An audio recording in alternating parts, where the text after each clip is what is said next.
नमस्कार दोस्तों, स्वागत है आपका अनअकैडमी यूपीपीएससी लाइव में। मैं आपका दोस्त धनंजय सिंह आप सभी का स्वागत करता हूं। दोस्तों, हम लोग बात करेंगे साहित्य और सोशल मीडिया पर। ये निबंध काफ़ी इम्पोर्टेंट है और इससे जो है प्रश्न आने की संभावना इस बार आपको एग्ज़ाम में रहेगी। दोस्तों, हमारे निबंध के कोर्सेज आप सभी को पता है कि लगातार पिछले 6 से 7 एग्ज़ाम में लगभग सभी टॉपिक जो है हमारे नोट से आ जाते हैं। 95 प्लस जो है आपके पास निबंध अभी तक हमारे हो गए हैं। जो लोग भी पुराने स्टूडेंट जुड़े हैं सभी के पास होंगे। जिन लोगों के पास नहीं है तो वो आप हमें आप जो है व्हाट्सएप कर सकते हैं। हमारा जो नंबर है वो आपको पिछले साल के वीडियोस में मिल जाएगा। अनअकैडमी यूपीपीएससी मेंस मैराथन 2018 की जो लोग मुख्य परीक्षा दे रहे हैं वो क्लास ज़रूर देख लीजिएगा। 4 वीडियो है, वो चारों जो है 3-3 घंटे की हैं। आगे बढ़ने से पहले दोस्तों हम बात करेंगे अनअकैडमी यूपीपीएससी पर। अगर आप नहीं जुड़े हैं तो आप लोग जुड़ सकते हैं। अनअकैडमी यूपीपीएससी आप सभी के लिए ढेर सारे कोर्सेज लाता है भारत के बेस्ट एजुकेटर द्वारा। अगर आप देखेंगे तो अनअकैडमी लर्निंग ऐप आप डाउनलोड करेंगे, गेट स्टार्टेड में जाएंगे, अपना कॉन्टैक्ट डिटेल शेयर करेंगे, यूपीपीएससी यूपी गोल्स में जाएंगे। मेरा नाम धनंजय सिंह है, आप मुझे फॉलो करके सभी क्लासेस जो है हमारी फ्री देख सकते हैं। 2 क्लासेस हमारी चल रही हैं इस समय, 1:45 PM पर एंड 3:30 PM पर रेगुलर। यहाँ पर आंसर राइटिंग और करंट अफेयर्स दोनों हमारा चल रहा है। ये हमारे फ्री कोर्सेज आप एक्सेस कर सकते हैं। दोस्तों, अनअकैडमी एडवांटेज क्या है इसके बारे में समझ लेते हैं। मेरी जो हम लोगों की जो एक क्लास होती है वो स्पेशल क्लास जिसे बोलते हैं, वो पूरी तरीके से निःशुल्क होती है। आप इसको ट्रायल बेस पे ले सकते हैं। साथ ही दोस्तों यहाँ पर हम जो है दूसरा जो हमारा प्लस कोर्स है उसमें पूरा कंप्लीट स्ट्रक्चर्ड क्लासेज होती हैं। इसके माध्यम से आप कंप्लीट तैयारी अपनी कर सकते हैं। घर बैठे आप तैयारी करेंगे। लाइव सेशंस अगर आपसे छूट जाते हैं तो रिकॉर्डेड सेशंस देखेंगे। अपॉर्चुनिटी मिलती है आपको, बेस्ट एजुकेटर यहाँ पर मिलते हैं। Get access to the multiple correspondence courses structured pedagogy in sync with academic calendar, events like workshop, strategy session, master class, unlimited quizzes, be the host yourself and study material PDF form में मिलते हैं। Multiple live doubt clearing sessions होते हैं। हमारी हर चौथी class जो है वो लाइव डाउट क्लियरिंग की होती है। ये स्कॉलरशिप टेस्ट है, प्रत्येक संडे को होती है 10 बजे, जरूर दे दिया करें। GS paper 1, paper 2, paper 3, paper 4 और जनरल हिंदी और एसए के टेस्टेस हो रहे हैं। यहाँ पे टेस्ट आप कंडक्ट करा रहे हैं हम लोग, तो आप जो है इसको ज्वाइन कर सकते हैं। यहाँ पर स्कॉलरशिप टेस्ट और हैं, टेस्ट सीरीज चल रही है, इसको आप ज्वाइन कर सकते हैं। हमारे बैच कोर्सेज हैं दोस्तों, अभियान लाइव कोड यूज़ करके हमारे सभी बैचेज आप ज्वाइन कर सकते हैं। ये देखिए ऑप्शनल का है। लगभग सेकेंड पेपर अब कंप्लीट होने वाला है। फिलॉसफी मैं कंप्लीट करा चुका हूँ। पूरी क्लास आप जो है 99 क्लासेस यानी कि 200 घंटे में आप कंप्लीट कर सकते हैं आंसर राइटिंग के साथ। जो है आप इसको ज़रूर ज्वाइन करें। अमरनाथ सर जो है हिंदी लिटरेचर करा रहे हैं, पब्लिक एडमिनिस्ट्रेशन गौरव सर करा रहे हैं, मुकेश सर जो है सोशियोलॉजी करा रहे हैं, सूर्यवंशी सर हिस्ट्री करा रहे हैं। इन सभी क्लासेस को आप यहाँ पर देख सकते हैं। साथ ही दोस्तों हमारे मेंस के बैचेज चल रहे हैं 2-2 महीने के। GS paper 1, GS paper 2, GS paper 3 Hindi और एसए ये भी कंप्लीट कराया जा रहा है। इससे राइटिंग जो है आंसर राइटिंग 4 पेपर के लिए भी कंप्लीट कराई जा रही है। हमारे और भी बैचेज चल रहे हैं, हिंदी आलेखन और सामान्य हिंदी और आपके निबंध के। इन सभी के लिए एकमात्र सब्सक्रिप्शन होता है दोस्तों, आपको अलग से कोई भी सब्सक्रिप्शन नहीं लेना पड़ता है। आप जो है सब्सक्रिप्शन के लिए क्या करना होता है, 24 महीने के सब्सक्रिप्शन पर अभी 3 महीने का ऑफर चल रहा है, 12 महीने के सब्सक्रिप्शन पर 2 महीने का ऑफर चल रहा है। 13,600 फीस है दोस्तों, आपको 12,240 देनी होती है। 9,350 फीस है 1 साल की, आपको 8,415 जब आप अभियान लाइव कोड यूज़ करेंगे। अगर आप BPSC और UPPSC की एक साथ तैयारी कर रहे हैं तो आपको मात्र एक ही सब्सक्रिप्शन लेना होगा। 1 साल की फीस जो है 10,620 रुपये है। अभियान लाइव कोड यूज़ करके डिस्काउंट का भी लाभ यहाँ पर ले सकते हैं। दोस्तों, अनअकैडमी UPPSC चैनल हमारा जो है बड़ा ही क्रिएटिव चैनल रहा है। आप देखते हैं लगातार इस पर हमारी क्वालिटेटिव क्लासेस जो है निबंध की, मेंस आंसर राइटिंग की, करंट अफेयर्स की, प्रीलिम्स की सभी बैचेज जो है हमारे चलते रहे हैं। आप इसको ज़रूर लाइक करिए, शेयर करिए, सब्सक्राइब करिए, अपने दोस्तों के बीच बताइए। जो लोग नई तैयारी में आ रहे हैं उन यहाँ पर ढेर सारे कंटेंट पड़े हैं जहाँ से आप पूरी तरीके से सीख सकते हैं। निबंध लेखन की दोस्तों लगभग 27 प्लस क्लासेज यहाँ पर यूट्यूब अनअकैडमी UPPSC पर पड़ी हुई हैं, आप देख सकते हैं। लगभग जो है वहाँ से 20 के आसपास जो है निबंध सीधे यहीं 27 में से 20 पूछे जा चुके हैं आपके विभिन्न एग्जाम में। UPPSC के लिए एकमात्र ऐसा चैनल है जहाँ पर आप निबंध की कंप्लीट क्लास करते हैं और आप पूरा एग्ज़ाम में उसको स्कोर भी करते हैं और मैक्सिमम हाईएस्ट स्कोरर हमारे स्टूडेंट रहे हैं। इवन हम लोगों का भी स्कोर, मेरा खुद का स्कोर जो है हाईएस्ट रहा है निबंध में। तो हम इसमें क्या क्या बिंदु देखेंगे, इस पर डिटेल में चर्चा करते हैं दोस्तों। साहित्य और सोशल मीडिया, आज आप देख रहे हैं कि सोशल मीडिया इतना प्रभावी हो गया है कि लोग अपनी बुक लॉन्च जो है फेसबुक लाइव में कर रहे हैं। आप देख रहे हैं अमेज़न पे बिना हार्ड प्रिंटिंग बहुत ज़्यादा खर्च किए हुए, मेरे एक सीनियर हैं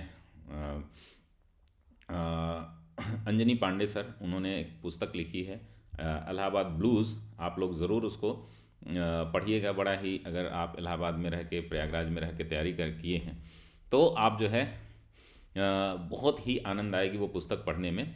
और आप सभी को जान कर के हैरानी होगी कि वो अभी इस समय जो है सूरत में हमारे सीनियर हैं, पोस्टेड हैं, और उनकी पुस्तक आप पढ़ के बहुत मज़ा आएगा। इलाहाबाद ब्लूज़ नाम से वो पुस्तक है, अमेज़न पे उन्होंने लॉन्च की और बहुत ही बेहतरीन उसका रिस्पॉन्स रहा है।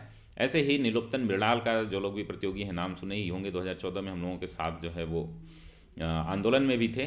तो उनकी पुस्तक है अवघड़ है, और कुछ और एक नई पुस्तक आई है, मुझे नाम नहीं ध्यान आ रहा है, यार करके कुछ है ऐसा, मुझे ध्यान नहीं आ रहा है, आप लोगों को पता होगा।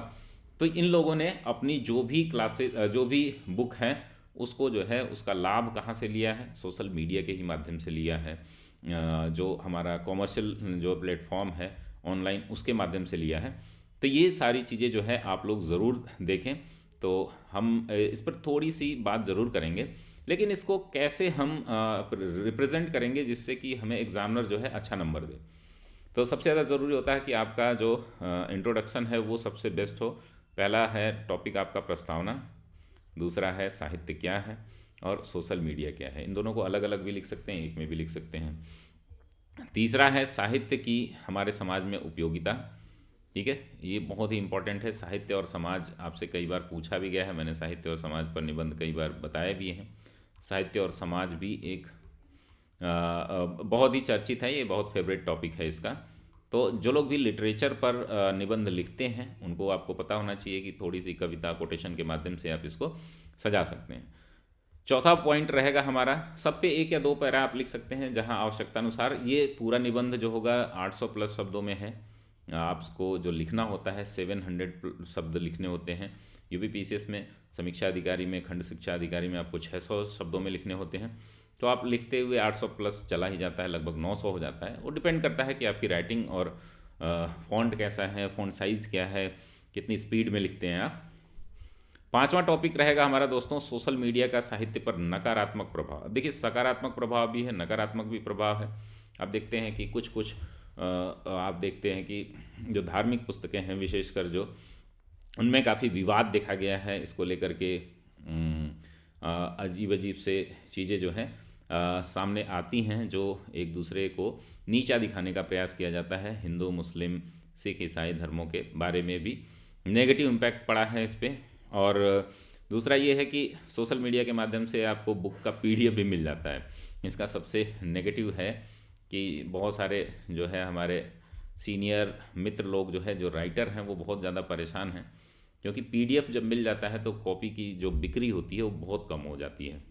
तो ये आप जो है ध्यान रखिएगा कि ये सब चीज़ें भी आपको लिखनी है। छठा जो है आपका है साहित्य का सोशल मीडिया पर प्रभाव, लिटरेचर। अब देखिए, सोशल मीडिया को लिखने के लिए आपको कोई ना कोई कविता, कोटेशन, बहुत सारे कहानियाँ की ज़रूरत पड़ती है। तो लिटरेचर ने बहुत रिच किया है सोशल मीडिया को, और सोशल मीडिया ने भी लिटरेचर को रिच किया है। तो साहित्य के बदलते स्वरूप में सोशल मीडिया की भूमिका, ये 7वां बिंदु रहेगा। 8वां बिंदु हम सुझाव देंगे कुछ, 9वां बिंदु रहेगा निष्कर्ष।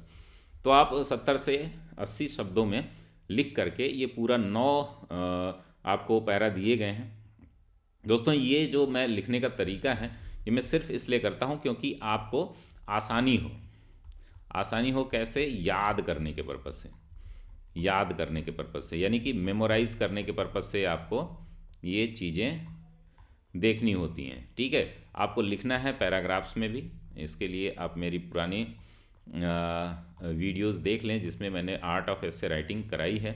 पूरी प्लेलिस्ट पड़ी हुई है, पैराग्राफ में आपको लिखना होता है। प्रस्तावना मैं सामान्य लिखता हूँ, आपको बहुत सारे प्रस्तावना लिखने के लिए अगर आप जुड़ना चाहते हैं तो आप 1 महीने का सब्सक्रिप्शन लेकर के अनअकैडमी पर आप मुझसे जुड़ सकते हैं, जिसमें कंप्लीट कैसे आप प्रस्तावना लिखें, कविता, कोटेशन, कहानी के माध्यम से किस प्रकार से बेहतरीन प्रस्तावना लिखें कि जो कि आपका निबंध जो है दोस्तों वो अगर आप एग्जामिनर को पढ़ने पे मजबूर कर देते हैं तो नंबर जो है एक्सीलेंट मिल जाता है। तो इसके लिए आपको क्या करना होगा, कुछ विधाएं सीखनी होंगी, किस प्रकार से हम कहानियाँ बनाएं, एनिक्डोट बनाएं, किस प्रकार से हम जो है काल्पनिकता को एक ऐसी दिशा दें जिससे कि हमारे निबंध को इंटरेस्टिंग बनाया जा सके। तो चलिए दोस्तों देखते हैं, एक सामान्य सी प्रस्तावना है, इसको आप बदल सकते हैं। तो साहित्य समाज का दर्पण है, तो सोशल मीडिया चौथा स्तंभ। अब देखिए मीडिया चौथा स्तंभ है, आजकल मीडिया जो है सोशल मीडिया हो गया है, क्योंकि आप सभी को पता है कि सोशल मीडिया, ट्विटर पे किसने क्या पोस्ट किया, मीडिया आधे टाइम तो यही काम कर रही है। ठीक है, तो साहित्य, समाज और मीडिया के परस्पर बेहतर संबंधों से राष्ट्र चेतना भी जागृत हो सकती है, तो संतुलन बिगड़ने पर समाज में विकृतियां भी आ सकती हैं। आपने देखा है कि इसके आधार पर सोशल मीडिया फेक न्यूज़ के कारण जो है कई स्थानों पर दंगे हुए हैं, कई जो है ऐसे केसेस आए हैं जिसमें लोगों को जेल हुई है। तो ऐसे में तीनों के संतुलन से बेहतर समाज का निर्माण किया जा सकता है। साहित्य सृजन में समाज का योगदान होता है, तो मीडिया समाज में जागृति लाने का काम करती है। तो ये आप इसको जिस और भी अच्छे तरीके से कुछ कहानी से, फेक न्यूज़ से, कुछ ऐसी चीज़ों से आप जोड़ करके देख सकते हैं। साहित्य क्या है दोस्तों, तो इसके बारे में हम लोग बात करेंगे। तो साहित्य अंग्रेजी के लिटरेचर का पर्याय है, जिसकी उत्पत्ति लैटिन शब्द जो है लेटर से हुई है, अर्थात भाषा के माध्यम से अपने अंतरंग की अनुभूति और अभिव्यक्ति कराने वाली ललित कला काव्य अथवा साहित्य कहलाती है। एंशिएंट काल में इसको काव्य कहा गया है। एक मैंने निबंध लिखा है साहित्य और इतिहास, उसमें आप देखिएगा बहुत बेहतरीन तरीके से साहित्य को समझाया गया है, बड़ा ही इंटरेस्टिंग वो है भी और बहुत सारे व्यूज़ भी हैं, तो उसको आप ज़रूर देख लीजिएगा। साहित्य शब्द का प्रयोग जो है 7वीं-8वीं शताब्दी में सर्वप्रथम मिलता है। इसके पहले साहित्य शब्द को काव्य का प्रयोग के रूप में किया जाता था। तो मैंने इस पे काव्य पे बहुत सारी चीज़ें बताई हैं, बहुत सारी चीज़ें। तो जैसे हमने बताया था कि द्विवेदी जी का जो एक कथन है कि अगर हमें सभ्यता की लड़ाई में आगे रहना है तो हमें क्या करना होगा, हमें जो है सत साहित्य का निर्माण करना होगा और अपने प्राचीन साहित्य को संरक्षित करना होगा। ये हजारी प्रसाद द्विवेदी जी का है मेरे ख्याल से, हजारी प्रसाद द्विवेदी नहीं, द्विवेदी जी हैं, उनका नाम मैं भूल गया। उनका एक कथन है, महावीर प्रसाद द्विवेदी जी का कथन है कि अगर हमें वर्तमान सभ्यताओं में की रेस में हमें आगे रहना है, वर्तमान सभ्यताओं की दौड़ में अगर हमें आगे रहना है तो सत साहित्य का निर्माण करना होगा और प्राचीन साहित्य को संरक्षित रखना होगा। दोस्तों ये बहुत ही इंपॉर्टेंट चीज़ है। साहित्य तो सभी लोग देख ही रहे हैं, सत साहित्य की जो बात की जाती है, साहित्य में बहुत सारे लूप होल्स हैं, बहुत सारे आडंबर हैं, बहुत सारे विचारधाराओं, बहुत सारे प्रभाव में चीज़ें लिखी गई हैं, तो उनको समझना और जो ट्रू लिटरेचर है उसको समझना, और साथ ही साथ जो है जो हमारा एंशिएंट लिटरेचर है उसको संरक्षित रखना, हमारे वेद पुराण, हमारे जो है आरण्यक, हमारे जो है स्मृतियाँ, उनको सुरक्षित रखना बहुत ही ज़्यादा ज़रूरी है। अब सोशल मीडिया इसमें क्या रोल निभा सकता है कि आप सभी को पता है कि सोशल मीडिया क्या करता है, डिजिटल साहित्य को डिजिटल स्वरूप एक देता है और इसको ऑडियो और वीडियो फॉर्मेट में रख करके हम इसको बहुत लॉन्ग टर्म तक जो है क्या कर सकते हैं, संरक्षित कर सकते हैं। तो सोशल मीडिया एक ऐसा मीडिया है जो बाकी सारे मीडिया यानी कि प्रिंट और इलेक्ट्रॉनिक मीडिया से अलग है। आप सभी को पता है कि इसमें इंटरनेट के माध्यम से एक वर्चुअल वर्ल्ड बनता है जहां विभिन्न लोगों व संख्या द्वारा जानकारियां साझा की जाती हैं, विचार प्रस्तुत किए जाते हैं, जैसे फेसबुक है, ट्विटर है, व्हाट्सएप है, इंस्टाग्राम है, टेलीग्राम है, आपके अन्य और भी प्लेटफॉर्म है, स्नैपचैट है, टिकटॉक है। अब टिकटॉक हालांकि भारत में बैन हो गया है। तो ये सभी जो है क्या है, सोशल मीडिया प्लेटफॉर्म है, वर्चुअल वर्ल्ड हैं, जहाँ पर हम एक दूसरे से मिलते हैं और हम अपनी भावनाओं को, अपने साहित्य को, अपने कविताओं को, अपने जो इमोशंस हैं उसको शेयर करते हैं। अब आगे देखते हैं दोस्तों, साहित्य की हमारे समाज में क्या उपयोगिता रही है। हमने देख लिया साहित्य क्या है, हमारे देख लिया कि सोशल मीडिया क्या है। तो साहित्य की हमारे समाज में उपयोगिता जो है, एक सभ्य समाज के निर्माण में साहित्य एक बीज के समान है, जो एक वृक्ष बन करके आता है, जो समाज में एक छाया प्रदान करता है, जिससे कि हमें सुकून और शांति का एहसास होता है। और फ्रांस की क्रांति से लेकर इंग्लैंड के गौरवपूर्ण क्रांति, भारतीय स्वतंत्रता संग्राम आंदोलन, साहित्य ने समाज को जागरूक करने में महत्वपूर्ण भूमिका निभाई है। हमने देखा था कि पश्चिम में जो रेनेसा है, धार्मिक सुधार आंदोलन है, चाहे भारत में धार्मिक सुधार आंदोलन है, अमेरिकी क्रांति है, इंग्लैंड की क्रांति है, या आप देखते हैं कि फ्रांस की क्रांति है, इसमें बौद्धिक वर्ग ने बहुत बड़ी भूमिका निभाई थी, जिसमें रूसो है, वॉल्टेयर है, मोंटेस्क्यू हैं। और भारत में आप देखेंगे कि वही धर्म सुधार आंदोलन में हमारे राजा राम मोहन राय हैं, हमारे जो है सर सैयद अहमद हैं, हमारे विवेकानंद जी हैं, दयानंद सरस्वती जी हैं, इन सभी लोगों का बहुत सारा योगदान है। और भी विद्याचंद सागर जो हैं, तो इन लोगों ने अपने साहित्य के माध्यम से, अपने लिटरेचर के माध्यम से, अपने वक्तव्यों के माध्यम से, अपनी विचारधारा के माध्यम से हमारे समाज को समृद्ध किया है। और इसी को पुनर्जागरण काल के रूप में, भारत में पुनर्जागरण काल के रूप में जाना जाता है।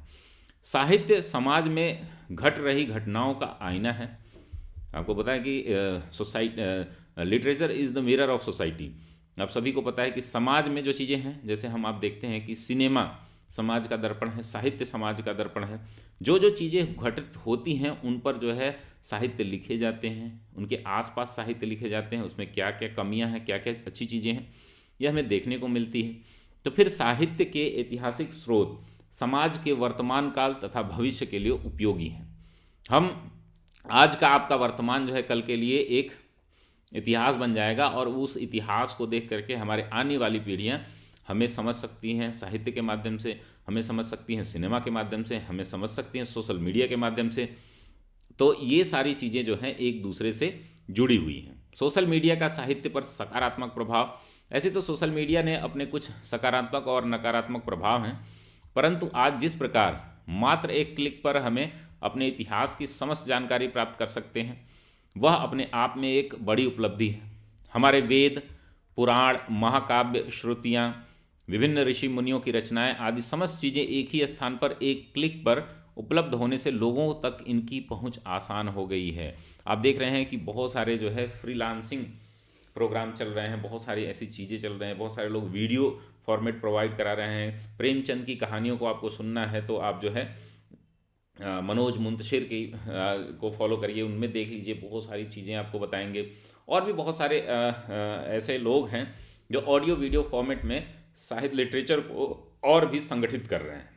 जहाँ प्राचीन काल में लोग ज्ञान प्राप्ति के लिए मीलों दूर, या हम कहें कि यात्रा करने जाते थे, किसी एक ही जगह समस्त ज्ञान प्राप्त नहीं हो पाती थी, परंतु वर्तमान में ब्रह्मांड की समस्त रचनाएं, साहित्यिक कृतियाँ भूतकाल से वर्तमान काल तक की अपनी एक उंगली के क्लिक पर उपलब्ध हो जाती हैं।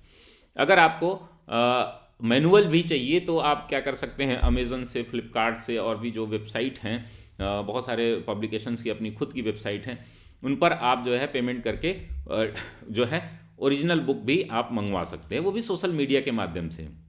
सोशल मीडिया के माध्यम से न सिर्फ हम इन साहित्यिक रचनाओं तक पहुंच सकते हैं, बल्कि विभिन्न नैतिक नियमों से संबंधित काव्य रचनाएं, गाथाएं, कथाएं, किंवदंती, सामाजिक मूल्यों पर आधारित नाटक, या फिर समाज में घटित होने वाली नकारात्मक घटनाओं के प्रति व्यंग्यात्मक काव्य या साहित्य व्हाट्सएप, टेलीग्राम, फेसबुक, इंस्टाग्राम के माध्यम से इतना वायरल हो जाता है कि लोगों के अंदर इनके प्रति जागरूकता बढ़ गई है।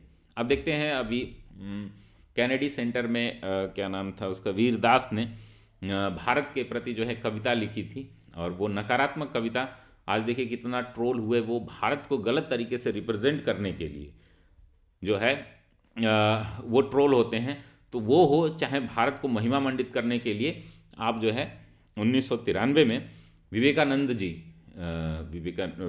जी की बातें हों, वो आप सोशल मीडिया पे, यूट्यूब पे सुन सकते हैं। आज बाल जीवन से संबंधित बहुत सी नैतिक कथाएं, कहानियां, रामायण, महाभारत के प्रसंग आदि बच्चों के लिए सोशल मीडिया पर इतने सहजता से उपलब्ध हैं कि वह देश विदेश कहीं भी जा रहे हों अपनी संस्कृति से जुड़े रह सकते हैं। सकारात्मक बनो, सकारात्मक सोचो, साहित्य को सोशल मीडिया में खोजो। तो ये कुछ कोटेशन है, कोटेशन बहुत यूज़ नहीं किए मैंने, आप जो है यूज़ कर लीजिएगा। कविता कोटेशन बहुत सारा इसमें स्कोप है यूज़ करने का। सोशल मीडिया का साहित्य पर नकारात्मक प्रभाव, आप चूंकि सोशल मीडिया की वजह से पौराणिक साहित्यों तक लोगों की पहुंच आसान हो गई है, अतः मूल कृति के साथ छेड़छाड़ कर उसे दुष्प्रचारित किया जाता है। कुरान को, बाइबल को, गीता को गलत तरीके से रिप्रेजेंट किया जाता है। सोशल मीडिया द्वारा कुछ प्राचीन रचनाओं को बढ़ा चढ़ाकर इतना वायरल किया जाता है कि इससे समाज में अराजकता की स्थिति फैल जाती है। दूसरा नेगेटिव है, आप देखते हैं फेक न्यूज़। सोशल मीडिया के माध्यम से कुछ नकारात्मक साहित्य का प्रचार कर समाज के माहौल को दूषित किया जा रहा है, प्रयास किया जाता है। कई नकारात्मक साहित्य रचनाओं की वजह से दंगे भी हो जाते हैं। ठीक है, तो चाहे कुछ ऐसे लोग हैं नेगेटिव राइटिंग करते हैं, गलत जो है शब्दों का प्रयोग करते हैं, तो इसके कारण जो है यहाँ पर नकारात्मकता भी इसमें देखी जाती है। आप उदाहरण भी दे सकते हैं। अब साहित्य का सोशल मीडिया पर प्रभाव क्या रहा है? तो जहाँ सोशल मीडिया एक अदृश्य भूमिका निभाकर साहित्यिक चेतना, नैतिकता, धार्मिक मूल्य, मानवीय चरित्र का परिवर्तन करता है, वहीं साहित्य विभिन्न कृतियों के माध्यम से सोशल मीडिया का बहुत सहायता करता है। सोशल मीडिया पर नैतिक मूल्यों के प्रचार प्रसार का प्रमुख माध्यम साहित्य ही है। बहुत से लोग केवल साहित्यिक कृतियों की जानकारी व रुचि हेतु सोशल मीडिया से जुड़ना पसंद करते हैं। मेरे बहुत सारे, लगभग सैकड़ों की संख्या में कवि, साहित्यकार, मेरे नाम की एक पुस्तक मैंने सोशल मीडिया पे ही देखी थी। धनंजय नाम की पुस्तक जो है हमारे प्रताप नारायण सिंह द्वारा लिखी गई, जो बनारस के हैं, वो मैंने देख के वो पुस्तक मंगाई। बहुत ही शानदार राइटिंग है उनकी, लेखन शैली बहुत ही बेहतरीन है। बहुत से लोग केवल साहित्यिक कृतियों की जानकारी व रुचि हेतु जो है सोशल मीडिया से जुड़ना पसंद करते हैं। अतः सोशल मीडिया वर्तमान में यदि समाज की काया है तो साहित्य उस काया पर सजा हुआ खूबसूरत गहना है। साहित्य के बदलते स्वरूप में सोशल मीडिया की भूमिका क्या हो सकती है? तो वर्तमान में सोशल मीडिया साहित्य का सबसे बड़ा और सबसे सजग सुचालक बन चुका है। कोविड-19 में आप देख रहे हैं कि किताबें खरीदना, उसका विमोचन करना कितना कठिन हो गया था, लेकिन आप देखते हैं कि फेसबुक पर जो है लोग काव्य संगोष्ठी, अपना विमोचन जो है आदि ऑनलाइन जो है कर रहे थे। पौराणिक साहित्य को सहेज कर रखने का सबसे अच्छा माध्यम हो ही नहीं सकता, क्योंकि भारतीय पुरातन साहित्य में न जाने कितने ऐसे रहस्य, गाथाएं, वैज्ञानिक खोज जो नालंदा विश्वविद्यालय में राख का ढेर हो गए। यदि उस समय सोशल मीडिया होता तो साहित्य को सहेज कर रखना कितना आसान हो गया होता। हम उसको डिजिटल फॉर्म में रख लेते और आक्रांता जितने भी हमें नुकसान पहुँचाए हैं वो नुकसान नहीं पहुँचा पाते। सोशल मीडिया के माध्यम से हमारी पौराणिक कथाएं, रामायण, महाभारत, मनुस्मृति, उपनिषद, भागवत पुराण आदि समस्त रचनाओं को अंतर्राष्ट्रीय स्तर पर पढ़ा व समझा जाता है। अतः सोशल मीडिया साहित्य को अंतर्राष्ट्रीय स्तर तक, मंच तक पहुंचाने का एक अच्छा और सस्ता और सुलभ माध्यम है। इसके लिए हम कुछ सुझाव दे सकते हैं। सुझाव के बाद जो है निष्कर्ष लिख करके इसको कंप्लीट करेंगे। आगे बढ़ने से पहले दोस्तों आप सभी से निवेदन है कि जिन लोगों को भी सब्सक्रिप्शन लेना है वो जल्द से जल्द सब्सक्रिप्शन ले लें, क्योंकि इस समय जो है हम मेगा सब्सक्रिप्शन ऑफर चल रहा है। 24 महीने के सब्सक्रिप्शन पर 3 महीने का, 12 महीने के सब्सक्रिप्शन पर 2 महीने का ऑफर चल रहा है। 12 महीने की फ़ीस जो है वो 9,350 है। अभियान लाइव कोड यूज़ करेंगे आप तो 8,415 मिल जाएगी आपको। 13,600 फीस है इसकी 24 महीने की, और 12,240 हो जाती है अगर आप अभियान लाइव कोड यूज़ करते हैं। केवल निबंध की अगर आप क्लास करना चाहते हैं, मुझसे कॉपी चेक कराना चाहते हैं, तो आप 1700 इसकी फ़ीस है। 1530 में इसका आप जो है फीस दे लेंगे अभियान लाइव कोड यूज़ करके। तो इसको आप लोग ज़रूर ज्वाइन करें। आप सभी से निवेदन है, हमारा यूट्यूब चैनल है जिसको लाइक करें, शेयर करें, सब्सक्राइब करें और अपना विचार ज़रूर प्रस्तुत करें। कमेंट बॉक्स में आप कमेंट करते हैं तो काफ़ी अच्छा लगता है। तो आप लोग, हम देख लेते हैं कि इसके लिए सुझाव हम लोग क्या दे सकते हैं। तो सोशल मीडिया का प्रयोग नकारात्मक साहित्य की ओर न करें। साहित्यिक कृतियों के साथ छेड़छाड़ व फेरबदल न किया जाए। PDF फॉर्मेट में जो पुस्तकें हैं उनका वायरल न किया जाए, जिससे कि पब्लिशर का और जो राइटर होता है उसका बड़ा डीमोटिवेशन होता है। वो लोग बड़े, जैसे कि अब फिल्में जो हैं वो पायरेटेड हो जाती हैं, वैसे जो है अगर साहित्य पायरेटेड होगा तो इससे जो है जो लेखनी में जो लोग बहुत कम हो गए हैं, धीरे धीरे लोगों का रुझान बढ़ रहा है, तो वो आने का प्रयास करेंगे। समाज में जागरूकता हेतु सोशल मीडिया द्वारा देशभक्ति से ओतप्रोत साहित्य, पौराणिक कथाएं, नैतिक कहानियां आदि का प्रयोग किया जाए, जो कि हमें और भी प्रोमोट करें। लास्ट में जो है हम निष्कर्ष लिख करके इसको समाप्त कर देंगे। निष्कर्षता यही कहा जा सकता है कि सोशल मीडिया वर्तमान समाज की प्राणवायु हो गई है। अतः वर्तमान युग के साहित्यकारों को बदलते परिदृश्य के अनुसार सोशल मीडिया से जुड़कर ही अपने साहित्य को रखना होगा, क्योंकि समाज के साथ रहना है तो उसकी गति के अनुसार ही चलना होगा। साहित्य के सृजन, संरक्षण और प्रसार प्रचार के में जो भूमिका सोशल मीडिया निभा सकता है वह कोई अन्य निभा नहीं सकता है। तो ये सारी चीज़ें हैं दोस्तों। अगर आपको हमारा कार्यक्रम अच्छा लगता है तो लाइक शेयर कमेंट ज़रूर किया करें, कमेंट ज़रूर करें, बताएं क्या क्या कमी है तो वो भी बताएं। और आप कुछ अच्छा लिख सकते हैं तो मुझे मेरे पुराने वीडियोज़ में आपको नंबर मिल जाएंगे, उस पर व्हाट्सअप करें। और तब तक के लिए धन्यवाद दोस्तों। स्वस्थ रहिए, मस्त रहिए, व्यस्त रहिए।